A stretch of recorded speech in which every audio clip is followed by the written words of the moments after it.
So you guys would have already been introduced to the car, but this is the new car, and before I'm giving the exterior a proper wash, I'm going to be giving the interior a nice deep clean because it's new to me, and well, my wife and my daughter are going to be in. I'd rather them be, you know, in an atmosphere that I've deep cleaned myself.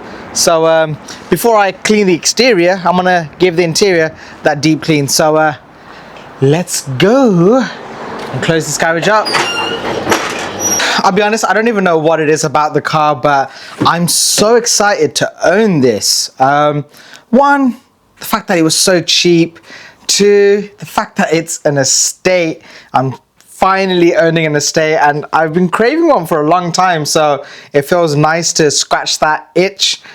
And yeah, it's a BMW. It's a BMW 520D. You can't really say you need much more than one of these, and I'm just so excited to have this car to not just do my day-to-day life stuff in, but be able to do an actual proper build with it. So real quickly, the car was purchased from a trader who purchased it through an auction. So it's not in bad condition, but it definitely could do with some TLC. The majority of the interior feels quite clean, but I'm still going to go over it and do it my way. The steering wheel is definitely in a worse for wear point of view, but you know what? Even that, if you look at the steering wheel here, you can see that wear and tear, but the rest of the steering wheel is in pretty good condition. But you know, look at the door. That's great condition there. Even the seat, you wouldn't think this has done 153,000 miles. It's just, yeah, really impressed with how this interior is held up. Even with the rear, it looks like barely anyone's ever really been in this car. It's just in great condition, so should be a fun one to clean up and get it looking all nice. Without further ado, let's just start giving this car a good clean.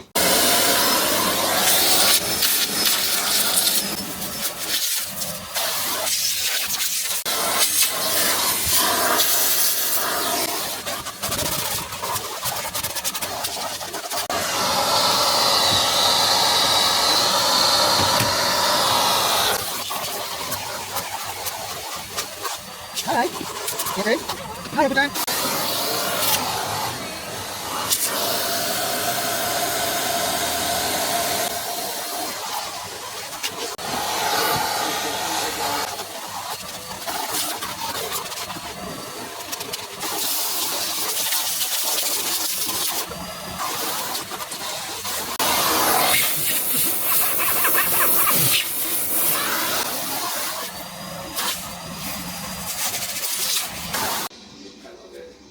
Once we got to the top of the mountain, Corey and I parted ways, and he went off to shred local.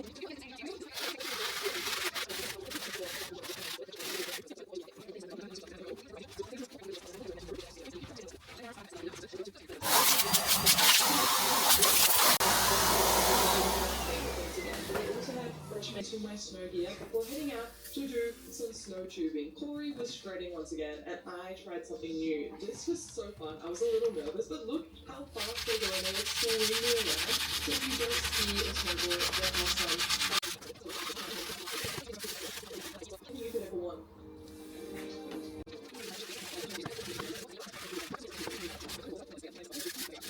I did a lot of souvenir shopping, like a lot. So I'm happy.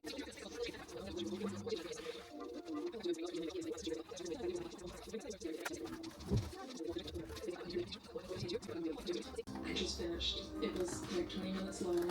I think I did the best I could.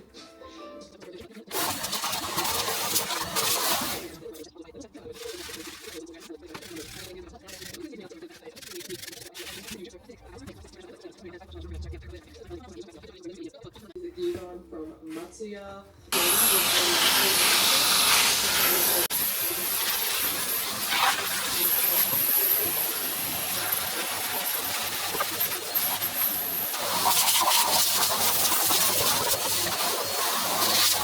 Right before we came in here, it was so cold outside, but now I'm like, it won't be warmed up. So it's as if we got in the onset.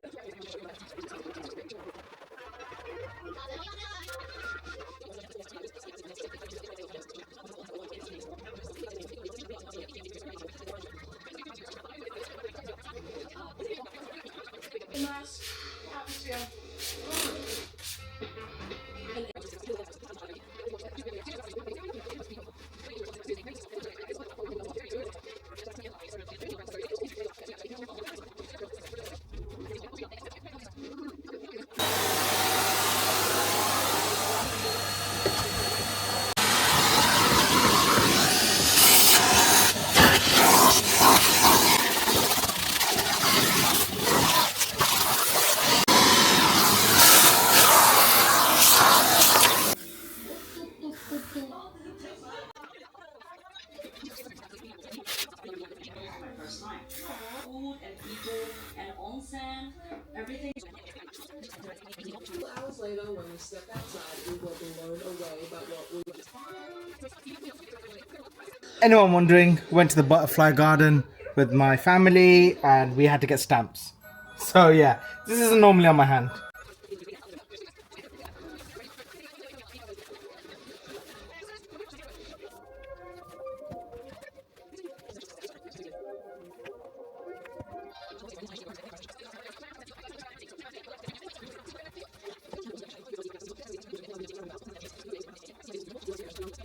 I went for Kunokawa udon, which is a specialty of Gunma Prefecture, and I can't wait to try it. I've never had it before, or not for a really long time. It was really affordable. It was 1,300 yen. If you've been out skiing, nothing better than like a whole bowl of noodles. There was ramen, there was abura soba, omaze soba. I couldn't resist getting the Nomu Yogurto, which is the like drinkable yogurt, also from Kusatsu area. Oh my god, that's so good. I'm obsessed with these. I get these every time I see them. And this is one of the best ones I've ever had. Yum. The balance of like sweetness and like the dashi umami, lecture on point. Japanese. Riko was having the time of her life up in the sky. It's called itadaki. Because we're itadakuing. Itadaku.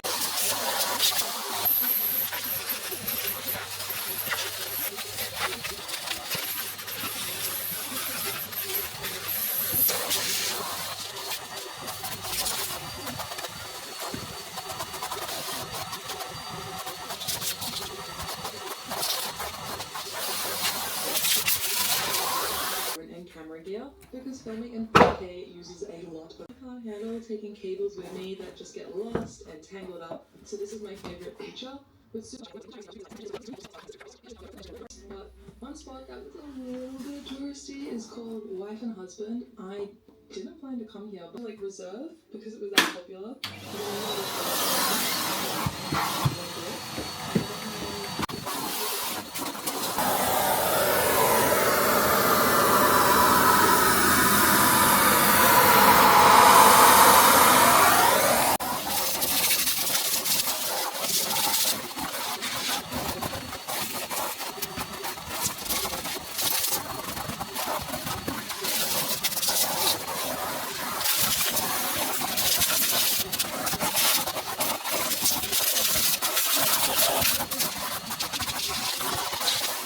Usually it's fine, but I saw this like tape across the keeping high control button purpose, and that's the same thing. I was just like, I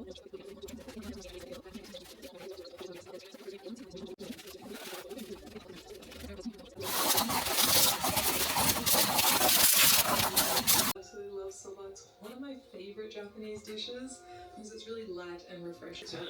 The drastic and very visible problem is a bizarre, unintended consequence of what these teams are doing. And it's also a smoking gun for a way they are trying to exploit F1's complex rules around energy management as much as possible. So what's going on? F1's MGUK usage rule.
Right, the car is finally finished and I am super happy with how this has turned out.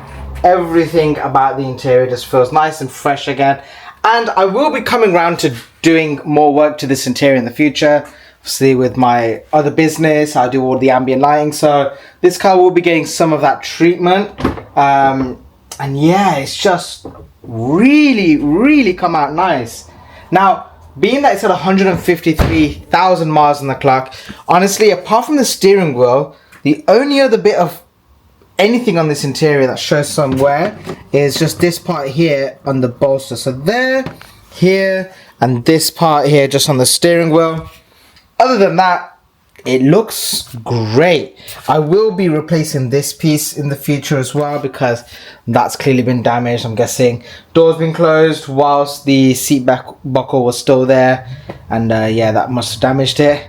Need to install a dash cam to the car, and I have noticed a little bit of damage on the dashboard, but other than that, it's going to be a great little car to have as my daily run around. So next up is going to be doing a full exterior wash, and in the future when it's summertime, like I'm gonna do a full leather deep conditioner and just restore up a few other bits and pieces of the dash, restore a few of the bits and pieces of the interior, and also look at maybe doing some starlights, do all the ambient lighting, change the head unit, change the steering wheel, and yeah, just basically I'm gonna have fun with this car. That's what I want to do.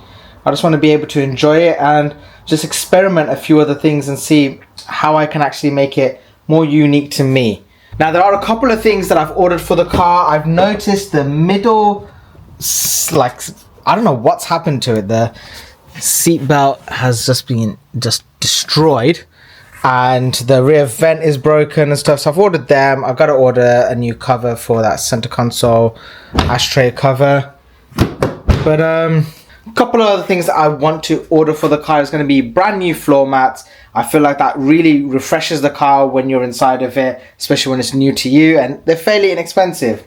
And along with that, maybe get a boot floor cover, because when you've got an estate, you want to just basically throw things in there. Now I'm going to see if my M5 one, which fit my 7 Series, could potentially fit this. If it doesn't, I'm just gonna get a brand new one for this car as well. I just can't believe how good this has come out.